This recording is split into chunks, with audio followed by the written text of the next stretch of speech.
Let's stop leaking our precious energy with worrying. Let's stop just wasting our precious energy. Someone said that every time we wake up, we have how many minutes in a day? I don't know, I can't remember, but let's say it's like 60,000 minutes in that day. And we have all of this mental energy to utilize those minutes in a day. But most of our days sometimes go by, we don't even know where the day went, and it's because we were worrying all day long. It's one of the biggest waste of our energy, worrying. And the other day I was on a call with a beautiful practitioner from Agape, and she reminded me one of Reverend Michael's saying. He says, worry is not a spiritual practice. So seekers, spiritual seekers, that you're listening right now, worry is not a spiritual practice. Isn't that a great way of saying it? I mean, we've learned all that. I shouldn't worry. Worries doesn't leave, gives me no return of my energy, no ROI. But this way of wording it, for me, it was a big aha. And ever since she told me this, I've been repeating it over and over again, especially when people close to me come, with a problem, or I am worrying myself. I remember worrying is not a spiritual practice. And why does this land very deeply within me and all of you seekers that are watching? Because we spend so much, not spend, we invest so much of our time trying to improve ourselves, getting closer to source, trying to align ourselves with our higher selves, because we love this. We seekers, we love to be going back home as much as we can. When I say home, I mean my heart, or to our hearts. So we do all of this. We go to retreats, we read the book, we like to do all of that. And on the other side, we cancel all that work with all the worry we do. And I know it's a very human thing to do, but I want you to put this on a post-it note.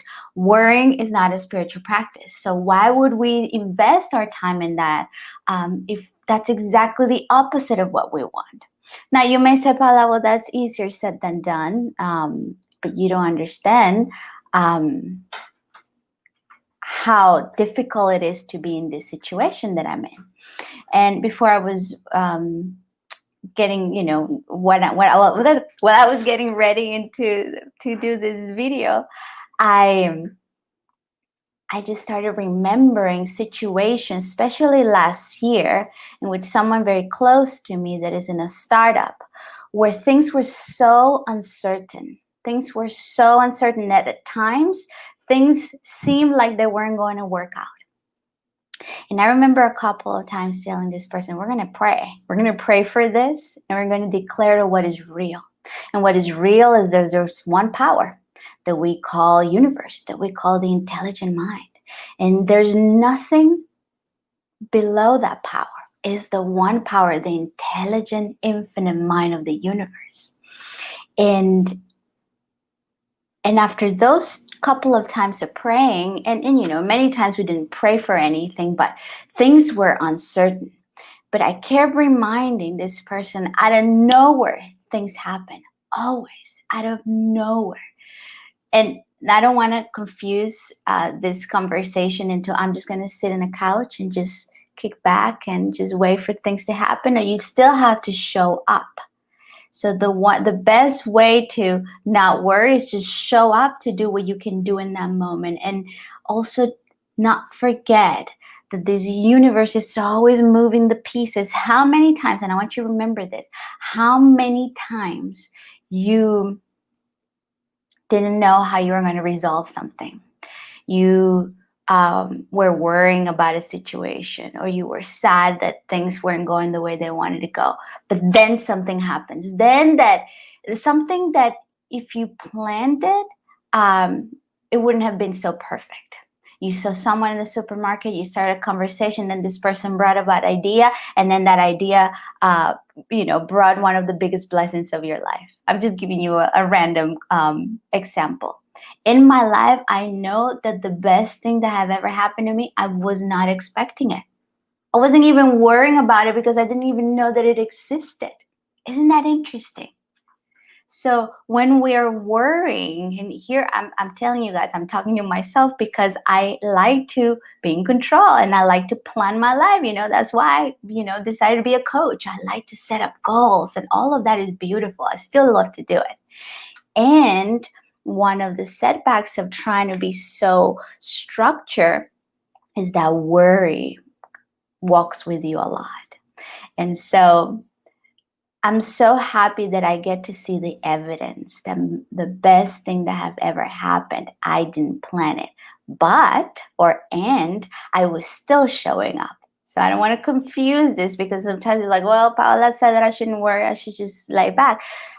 Keep showing up, keep following spirit, your inspiration in spirit, keep taking that action, and know that worry doesn't give you any return of your investment. Every day we wake up, we have all of this energy. Let's use it into taking inspired action, because worry is not a spiritual practice, especially you that love to practice meditation, prayer, contemplation, all of those beautiful things.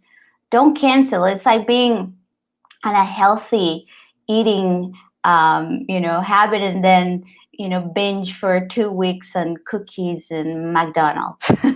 It's like all that effort of eating clean, and now I'm canceling with all this junk food. So yeah, worrying, maybe it's like junk food for the spirit. I just thought about that. So I hope you like this message, like this video, share it with your friends. If you have anybody in your life that worries a lot, remind them that worry is not a spiritual practice. Stand in the truth that there's one power, and that one intelligent mind, doesn't matter how you call it, it's moving the pieces, and things out of nowhere will happen as you just keep showing up with trust. Hello, Shelly. Yeah, so I'll see you in the next video. Goodbye.